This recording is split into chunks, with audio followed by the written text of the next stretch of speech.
Hello, my name is Dr. Brian Cole, and I'm a professor in the Department of Orthopedics at Rush University Medical Center in Chicago. And the purpose of this educational video is to provide some background about the TROM adjuster brace. The basic historical premise behind the TROM adjuster is to marry the post-operative protection of the standard TROM brace to the unloading functionality that we see with a 3-point unloader brace typically used in the osteoarthritic patient. But now we're taking this brace and adding this functionality and applying it to the post-operative environment. The basic indications for this brace is to utilize it post-operatively following procedures of the tibial-femoral joint that would include meniscal repair, meniscal allograft transplantation, osteochondral grafting, whether it be autografts or allografts, microfracture or marrow stimulation procedures, autologous chondrocyte implantation, distal femoral or high tibia osteotomies. These are basically unicompartmental procedures of the tibial-femoral joint that all have the same things in common. They require an early post-operative period of protection, but they would all benefit from early loading based upon the biophysiology of that healing environment. To many of you, this brace may look very familiar.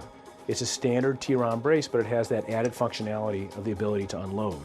So I think about this brace post-operatively just like I used a TROM, and I keep these patients maybe initially in extension. So they may be locked in extension, but I can also control their degree of extension and flexion for the time periods that we begin to unlock the brace. So the brace may remain locked, and then at their first post-op visit I may unlock it. But at this point it's in its neutral loaded position. It's functioning just like a TROM brace. Then at the 3 to 4 week mark, again depending on the surgical procedure, I want to start letting that patient progressively load the compartment to start to accrue the biologic benefits of that. How do I do it?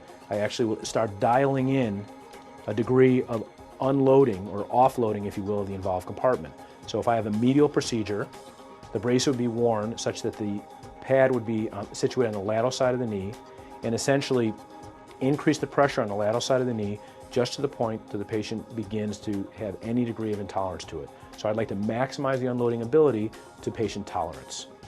So what we're really trying to do is garner the biomechanical advantages that a 3-point unloader brace would provide, and again marry that to the standard protection phase that usually occurs in the first 0 to 8 weeks.